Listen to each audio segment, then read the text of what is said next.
à tous, c'est le 5e épisode de ce cours en langage C. On va voir ensemble, comme je vous l'ai dit dans l'épisode précédent, comment faire de l'affichage dans ce langage. On verra également pour la lecture dans un autre épisode.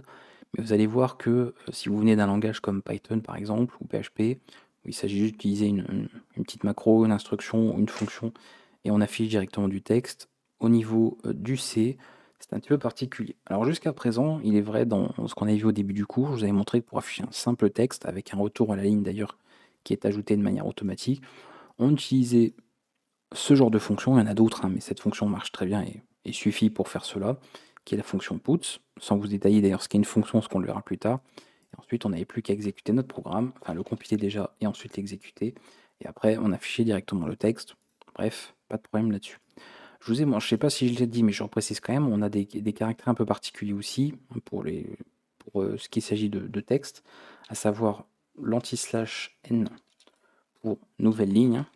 Donc ça fait un retour à la ligne. Vous avez la tabulation.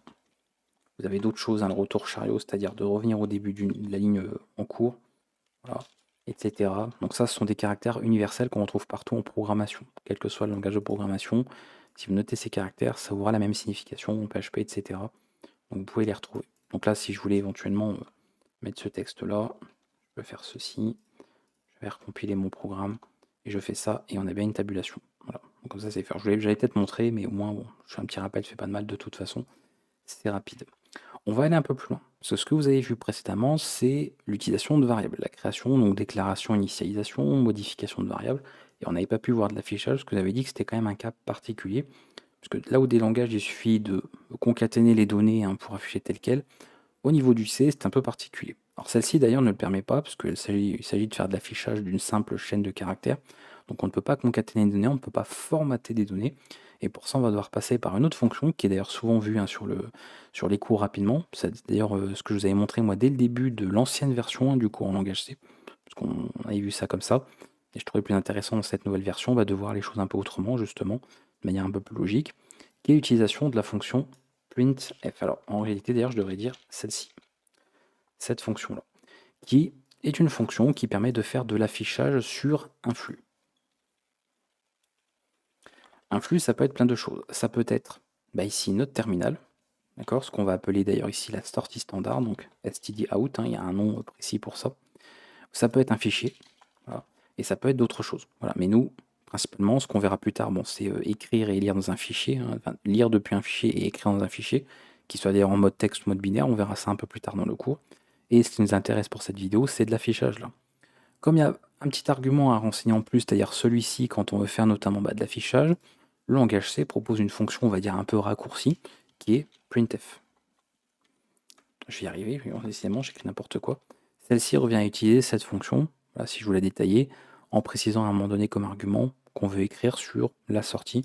Mais comme c'est ce qu'on veut faire, on va utiliser directement printf, elle est faite pour ça. Voici comment que ça va se passer au niveau de l'usage qu'on va voir de cette dernière. Si je vous montre un petit peu ça, alors on a ça, on n'a pas encore vu le détail sur les fonctions, mais je vous le note tel quel, hein, voilà, la partie complète, la signature, etc. Donc je vais vous noter ça, là, au plus simple, ça sera suffisamment parlant, et voilà à quoi ça va ressembler. Ok, ça va nous prendre, donc ici d'ailleurs j'ai oublié les choses, ça va être moyen, comme ceci. Les trois petits points ont une signification valoir, parce qu'ils vont pouvoir en fait prendre plusieurs arguments, voilà, un nombre d'arguments variables, sachant que le premier est le format. Parce qu'effectivement, d'où le petit FK ici, ça permet de formater le texte qu'on veut écrire. Formater le texte, qu'est-ce que ça veut dire par exemple, quand j'avais noté ceci la dernière fois, j'aurais envie de pouvoir dire ça. Tu as, en fait, que ça finisse par m'afficher ceci. D'accord. Évidemment, si je le fais tel quel, comme c'est du texte, alors c'est pas ici, c'est normal, il m'affiche, tu as 27 ans, donc oui, puisque je l'ai indiqué tel quel. C'est une valeur littérale, c'est marqué en brut, en dur hein, dans le code. Donc je vous avais dit, sans variable, on ne ferait pas grand-chose avec nos programmes. Le but, ce serait d'avoir ça. On peut tenter naïvement de faire ça en se disant peut-être, on ne sait pas, sur un malentendu peut-être, et on voit bien comme c'est du texte, il considère ça comme du texte, donc ça ne marche pas. Certains langages pourraient utiliser des syntaxes pour le faire, donc par exemple en mettant des accolades, en mettant voilà, d'autres caractères comme ceci, n'importe quoi, pour injecter en fait cette valeur pour que ceci soit remplacé par 27 et que ça nous affiche bien ce qu'il faut. Au niveau du C, on va juste procéder à un formatage en passant déjà par printf et je vais indiquer par exemple tu as quelque chose et un certain nombre d'années, je vais mettre un petit retour à la ligne puisque le printf ne le fait pas automatiquement. Et ensuite en argument ici, eh bien, un certain nombre d'arguments variables. Ça va être assez simple, c'est-à-dire dans l'ordre dans lequel vous allez avoir ce qu'on appelle des spécificateurs de conversion. Je vais venir dessus, ça va être toute la partie de la vidéo finalement, d'où le fait d'avoir fait une vidéo spécialement pour ça. C'est juste pour l'affichage de texte, donc finalement c'est une vidéo sur printf, en gros, on peut le voir comme ça. Et vous les mettez dans l'ordre, donc des spécificateurs de conversion qui sont marqués ici, l'ordre évidemment des variables qui vont être injectées. Moi le but c'est d'avoir celle-ci. Donc je veux injecter user_age à cet endroit précis. Et on va utiliser un spécificateur de conversion particulier, puisque c'est un entier ici, qui est signé d'ailleurs, qui est le %d. Et là, effectivement, si je lance mon programme, vous voyez déjà, il n'y a plus l'avertissement qui me dit que ma variable n'est plus utilisée. J'exécute et la valeur a bien été mise. Donc tout le principe des variables. Cette fois-ci, on peut voir ce qu'on a vu la dernière fois, une modification de valeur. Vous voyez un petit peu ce que ça nous donne, donc je reprends ça. Hop, ici, on modifie la variable. Je refais un affichage, compile, exécute, et vous voyez que la valeur a bien changé. Donc ça y est, vous savez à ce stade, voilà, vous savez comment afficher la valeur d'une variable dans un programme en langage C. Il fallait, vous voyez, un petit peu plus de choses, c'est pas juste de faire un affichage concaténé, il y a d'autres notions qui entrent en jeu ici, notamment, contrairement à d'autres langages qui ne demandent pas tout ça. Donc ici, alors, l'avantage de ce système en tout cas, c'est que vous allez pouvoir effectivement formater précisément. Comme le langage a un typage, quand même, vous voyez, qui est bien précis, qui est statique, etc., et bien, dans l'affichage ici des données, certains langages pourraient faire une conversion en chaîne de caractères, pour dire je convertis tout en chaîne, donc après j'ai plus qu'à afficher, etc. Le C va garder les données, donc vous devez lui indiquer, là, je veux afficher une valeur, mais elle possède un certain type, donc j'utilise un spécificateur de conversion pour dire, voilà, la donnée qui est à convertir, eh bien, elle est de type entier, c'est pour ça que j'utilise ceci. Alors les spécificateurs pour printf, il en existe plein. Je ne vais pas forcément tous vous les montrer, je vous en montrer quand même une partie, c'est pour ça que je fais une vidéo dessus, c'est pas juste pour en voir 2-3, c'est pour en voir quelques-uns. Mais globalement, voilà comment on pourrait représenter les choses. On a différents types de données, et ils vont avoir quasiment tous un spécificateur qui va être utilisable par rapport à ça. Et même certains que vous pouvez associer ensemble. Ok. Donc si j'utilise le D, c'est un entier signé. Ok. Donc ça va être en gros le int. Voilà. Ça fonctionnerait pour short, même si c'est un cas un peu pareil à part. Il peut y avoir des changements, mais on le voit beaucoup moins. Donc je vous disais, je ne vais pas forcément non plus tous les aborder. Vous pourrez très bien les voir dans la documentation pour certains. Moi, je vous montre ceux qui sont, on va dire, le plus utilisés, voilà, qui reviennent le plus souvent, que vous voyez ça en détail. Alors ça peut être i aussi. On peut retrouver i. On a l'un ou l'autre, d'ailleurs pour les entiers, comme spécificateur pour indiquer un peu la donnée qu'on a. Pour un entier non signé, tout simplement, puisque le int est un type tellement utilisé que ici, quand on veut le type unsigned int, donc par exemple quelque chose comme ceci, c'est qu'on peut considérer après tout qu'un âge n'est jamais inférieur à 0, donc c'est un type non signé, et bien ici, il ne faudrait pas faire un D, mais faire un U. Voilà, simplement changer le type qu'il y a ici, enfin le spécificateur pardon, de conversion, pour afficher la bonne info. Voilà. Donc ça, c'est une petite gymnastique qu'il va falloir prendre l'habitude d'avoir par rapport à ce qu'on a. Donc là, unsigned int, voilà. Comme ceci, vous avez ce spécificateur-là. C'est toujours le symbole % suivi de certains caractères. Petite particularité, si jamais vous voulez afficher, ça peut sembler bête, mais le symbole % dans votre texte, vous l'écrivez 2 fois. Voilà. Vous écrivez 2 fois le %, et il va en fait échapper l'autre. Donc en fait, il va vous l'afficher tel quel. Voilà. Ça permet d'afficher le symbole % si jamais vous en avez besoin pour afficher un pourcentage, par exemple. Donc on a ce genre de possibilité. Donc ça, c'est le plus classique. C'est vraiment celui qu'on voit très souvent. Il n'y a pas de problème. Si c'est pour un booléen, pareil, puisqu'un booléen, je vous avais dit, en réalité, au niveau du programme, ça c'est un entier qui vaut 1, ça c'est un entier qui vaut 0. Donc si vous voulez afficher un booléen, je vais faire ça. Is available, comme ceci. En fait, je fais un petit printf. Je vais y arriver vraiment, je vais écrire trop vite. Et après, voilà. Je vais faire ça. Voilà, je vais compiler le programme. Et vous voyez qu'il n'affiche pas true ou false, parce que ce serait une chaîne de caractères à ce moment-là. Ce n'est pas ce que c'est en réalité en interne au niveau du langage C. Donc en fait, il y a une association de valeurs, et le true correspond à 1. Donc c'est un petit entier, donc ça fonctionne avec ce spécificateur-là. Voilà. Donc on peut travailler avec le booléen de cette manière-là. Ce qu'on a d'autre aussi qui revient souvent, même si je vais aller assez vite quand même sur pas mal par la suite, on a le F. Alors, minuscule, majuscule, ok, pour les valeurs flottantes. Voilà. Donc, par exemple, float, on avait vu, nous, bon, je le note, bon, je vais noter comme ça, je ne suis pas embêté. Hein. Voilà, comme ceci. Je veux le noter tel quel. Je vais dire pas forcément tous les enlever, je vais le laisser en fait, que j'avais fait ici. On va faire ça comme ça. Attendez, on va faire ça proprement. Je vais noter V1. J'avais pour variable 1, comme ça on aura tout. Je vais noter ça comme ça. Comme ça à la fin on aura tout de marqué, ce sera très bien. Donc ici c'est un entier non signé, donc ça va être forcément voilà, comme ceci. Printf, je vais noter int. Voilà, on va faire ça comme ça. Ça au fur et à mesure, vous, visuellement, ce sera plus pratique aussi. Donc encore une fois, c'est aussi pour un booléen. Je note ça, booléen serait la même chose aussi.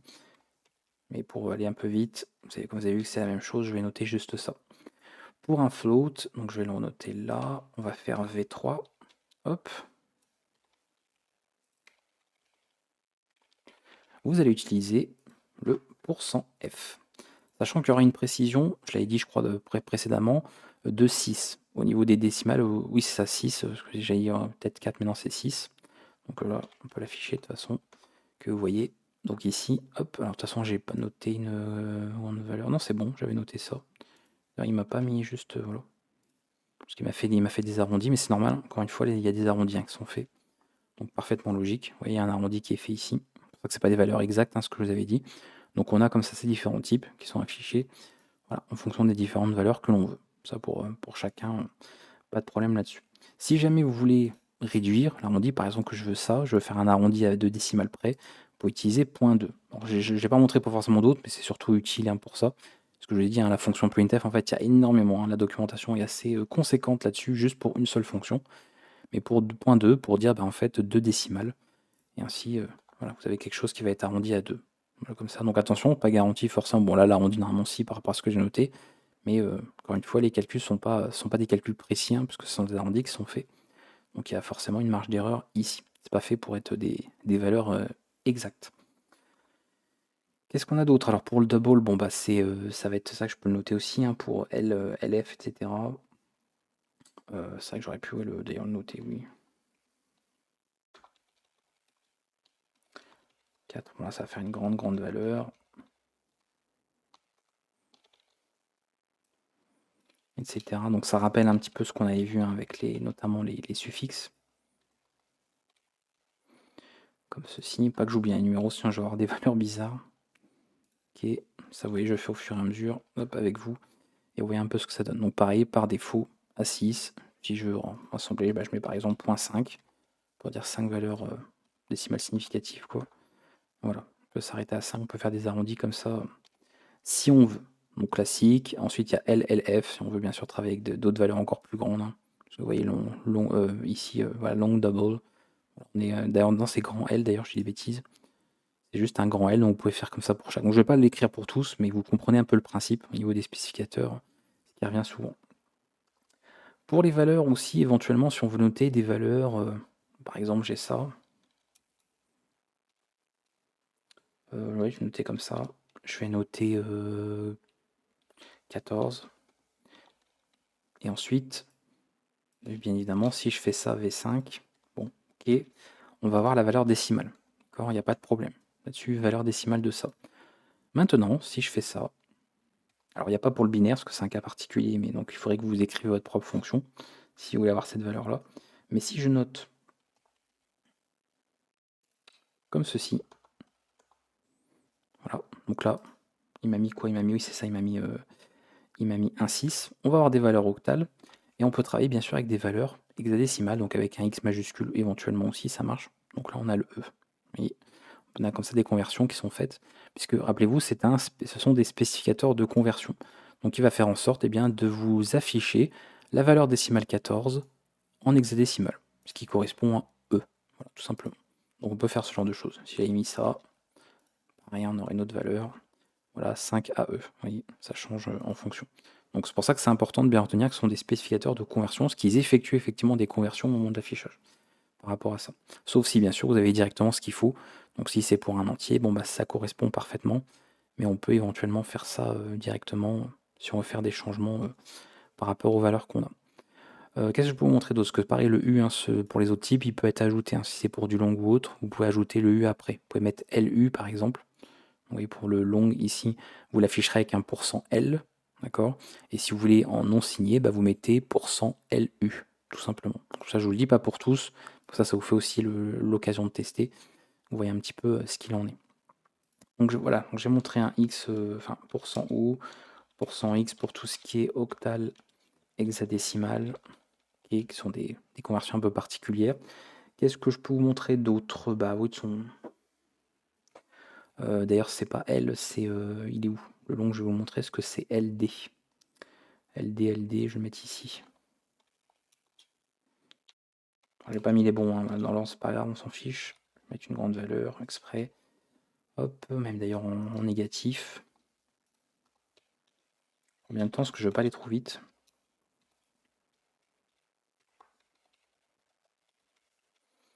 Voilà. On va faire ça comme ça. Longue, CV6. Donc évidemment, ne nommez pas des variables comme ça, je vous l'ai dit, hein, c'est pas du tout pratique. Moi, c'est vraiment pour la vidéo. Et vous voyez que c'est pas très clair, on sait pas à quoi ça correspond. Donc ici, c'est LD, et ici, c'est LU. Voilà, tout simplement. Je note ici. LD, donc voilà, c'est un grand entier. Hein. Et LU. C'est vrai que je pourrais juste soumettre en fait ça, hein, correspond, même s'il n'y a pas tout, mais hop, ça vous montre en grande partie. Hop, voilà. Ce qu'on a ici. Donc ici, long, unsigned long, pour afficher ça au niveau des différents spécificateurs que nous avons. Oui, bon, on est booléen, on a fait le tour. Ici, alors, c'est vrai que pour long, je vais pas vous l'écrire, mais pour celui-ci, long, d'accord, c'est vous doublez, en fait, caractère. Donc, c'est-à-dire que ici, c'est pas. Là, long, je vais juste noter ici en commentaire. Hop. Comme on rajoute long deux fois, en fait, c'est vous doublez le L dans le spécificateur. Voilà, LLD, LLU. Donc, simple, il n'y a pas de piège ici. LF. Ok, donc on a ça. Comme ça, on a fait un petit peu le tour. Pour les caractères, est-ce qu'on peut voir les caractères? Oui, on va voir les caractères. On viendra de toute façon sur les notations un peu particulières, genre pour les puissances, tout ce qui est exponentiel notamment. Pour les caractères, je vais pas trop montrer parce que on n'a pas tout vu, enfin en tout cas au niveau des chaînes. Mais bon, pour le caractère, ça si je peux le montrer. Genre V8, je fais ceci. Hop. C'est un % On verra pareil qu'il y a des particularités, mais là pour ce qu'on a là, ça va très bien. Donc je fais ça. J'affiche le caractère tel quel. Si jamais je faisais ça, bah, ça ferait une conversion. Voilà, conversion en entier, donc décimale. Et vous voyez que si vous avez regardé dans la table, notamment tout ce qui est Unicode, etc., bah, vous verriez que le A majuscule correspond à pour valeur décimale en fait. Hein. Il est codé sur la valeur décimale 65. Voilà, le A majuscule. Donc ça correspond tout à fait. Et l'inverse serait possible aussi. Je pourrais partir d'un entier, par exemple, qui a une certaine valeur numérique, et si elle correspond à un caractère codé, eh bien en l'affichant avec le spécificateur %C, eh bien l'entier affichera un caractère. Donc si par exemple j'ai un int affecté auquel j'affecte la valeur 65, si ensuite vous l'affichez tel quel, bah vous afficherez le A majuscule. Donc vous voyez, il y a des petites choses comme ça qu'on peut faire, puisque n'oubliez pas que les caractères, donc les lettres, hein, sont des informations qui sont codées. Au niveau de l'ordinateur, pour lui, tout ça, ce ne sont que des chiffres en fait. Hein. Il y a des valeurs numériques et pas des caractères tels quels. Et ça, il ne sait pas ce que c'est. C'est juste des caractères qui sont codés. Chaque caractère a son propre code, décimal, hexadécimal, etc. Ok. Qu'est-ce qu'on peut voir d'autre? Qu'est-ce qu'on peut se faire? On verra le %S pour les chaînes de caractères, mais il va y avoir une vidéo dessus. Hein. Il y a toute une vidéo sur le sujet, mais ce sera celui-ci. Voilà. Quand on voudra afficher une chaîne complète. Donc, seule chose que je peux vous montrer rapidement ici pour aller vite, c'est de faire quelque chose comme ça. Voilà, avec une syntaxe rapide. Je mets ça. Voilà. Parce que c'est un cas particulier, donc je ne vais même pas mettre le type ici, je vais juste mettre chaîne. Et voilà, quelque chose comme ça. Word. Donc très rapidement, mais on reviendra dessus, hein. Il y aura vraiment une vidéo sur le sujet. On peut pas parler de ça en 10 secondes, c'est pas possible. Mais bon, on a plein de choses qu'on verra par rapport à ça, parce que c'est un type, voilà, les chaînes de caractères, c'est un cas très très très particulier. Comme pour les tableaux, donc on verra ça en détail pour la suite. Je vais passer pour les types, tout ce qui est LCLS. Voilà, LCLS, c'est pour tout ce qui est les fameux types WChart, etc. Voilà, c'est des cas particuliers aussi. La plupart du temps, vous en servirez pas. Voilà, vous allez les rencontrer ou autre, mais c'est pas dit que vous en servez forcément. C'est un peu plus récent, mais ça fait partie aussi de ça. Et comme je vous dis, de toute façon, le jour où vous voudrez utiliser un type vraiment particulier, comme tout développeur qui se respecte travaille avec la documentation, et bien vous irez chercher dans la documentation le spécificateur qu'il faut. Donc ça sert à rien encore une fois de tout apprendre par cœur, de tout énumérer déjà. Moi je vous énumère juste en tout cas les principaux. Et pareil, pas besoin d'apprendre ça par cœur, hein. Vous l'utiliserez à la longue, naturellement, ça viendra tout seul. Donc n'apprenez pas, encore une fois, par cœur pour apprendre par cœur. Ça ne sert à rien, je le dis et le répète. On peut terminer par les. Ah oui, pour les bons prêts, pour des valeurs exponentielles, hein, vous verrez souvent %e, %, etc. Quand on veut notamment noter des flottants, par exemple, flottants en exponentielle, décimale, exponentielle, etc. Même hexadécimale d'ailleurs. On peut le retrouver aussi avec des valeurs %a, %a, etc. Après, on a %g également en majuscule pour des spécificateurs bien particuliers, mais pareil, je passe assez vite. Le dernier, par contre, je vais peut-être vous montrer, c'est alors déjà c'est pour sizeT, parce que c'est un type qu'on va rencontrer souvent. Donc lui, ça va être ça, ZU, puisque c'est un type non signé en réalité. Voilà. On s'en sert par exemple pour le nombre d'éléments, hein, la taille d'une chaîne, comme on le verra plus tard, ce genre de choses, des fonctions qui comptent quelque chose. Donc dès qu'il y aura besoin d'afficher une donnée qui est de ce type-là, vous utiliserez ce spécificateur de conversion-là. Donc c'est ce qu'on fera quand on aura besoin, on l'utilisera tel quel. Il n'y aura pas de problème. Donc ça pareil, LF. Voilà. Et là, je ne vais pas vous l'écrire, mais bon, vous avez compris, long double, c'est ceci. Voilà. Si vous voulez utiliser décimaux, etc., pareil, ils ont des types un peu particuliers. Voilà. En fait, oui, on peut utiliser, soit on convertit vers un autre type, éventuellement, mais si vous avez un compilateur qui est suffisamment à jour, vous avez également DD, etc., DF qui sont vous avez les spécificateurs qui peuvent être pris en charge. Moi, il me semble d'ailleurs que là, ils sont pas pris de ce que j'avais testé. Je crois que ça ne fonctionne pas, il me semble, sur les compilateurs actuels. Celui que j'ai, pourtant, il est déjà pas mal à jour. Mais il y a des petites choses qui ne marchent pas encore au niveau des spécificateurs parce qu'ils ne sont pas pris en charge, voire ils ne sont même pas encore intégrés. Donc vous étonnez pas non plus, hein, si en travaillant avec des types plus récents, hein, qui sont sortis sur les dernières normes, pardon, il y a des choses qui ne sont pas pris en charge tout de suite. C'est parfaitement normal, hein, il n'y a pas de problème là-dessus. C'est logique, voilà, pas de souci. Si c'est bit int ici, généralement pareil, vous convertissez vers long, hein, donc c'est LLD. Voilà, vous convertissez vers ça, généralement vous avez de la marge, hein, pour prendre en compte le type. Il n'y aura pas de problème comme ça pour la suite. Autre cas très rapide, ce que il me vient en tête, mais de toute façon on aura une vidéo sur le sujet pour les pointeurs. Voilà. Quand on parlera des pointeurs, on travaillera. C'est un cas particulier, les pointeurs, c'est pas un type, hein, qui s'appelle. Voilà, on n'écrit pas dans le code pointeur comme ça, c'est comme on écrirait ça ici. Mais c'est un cas particulier, mais on utilisera ça pour afficher l'adresse, pour 100p, on verra ça à ce moment-là. Et puis bon, s'il y en a d'autres, j'ai oublié, c'est pas grave, de toute façon, le jour où on en aura besoin, et bien dans la vidéo, je vous le montrerai à ce moment-là et vous le verrez. Et peut-être qu'entre-temps, vous aurez été voir de votre côté aussi d'autres spécificateurs, donc vous verrez un petit peu comment ça se passe. En tout cas, parce que c'était quand même le but de cette vidéo, de faire une vidéo sur de l'affichage de texte. Juste, encore une fois, je disais le nécessaire pour la suite, c'est-à-dire pour afficher des variables, leurs valeurs, etc. Comment dire, concaténer ça avec du texte, puisque le but c'est ça, hein.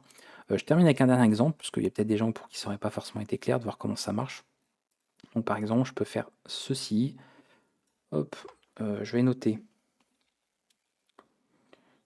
Je cherche channel name. Voilà, même si on n'a pas vu encore une fois les chaînes, hein, en détail, mais c'est pas grave. Comme ceci, je vais noter, tiens, ça change un petit peu. Size number of video.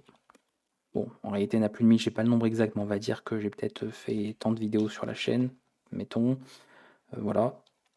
Et bien sûr, on peut cumuler. Voilà, l'avantage après, une fois que vous savez comment ça marche avec ces spécificateurs, vous pouvez noter quelque chose comme ceci. La chaîne, on verra pour les caractères, ouais, la chaîne channel name, c'est une chaîne, donc c'est le spécificateur %s à publier. Voilà. Ou dispose de plus de Alors c'est vrai que j'aurais pu mettre ça. Hop, ZU, vidéo.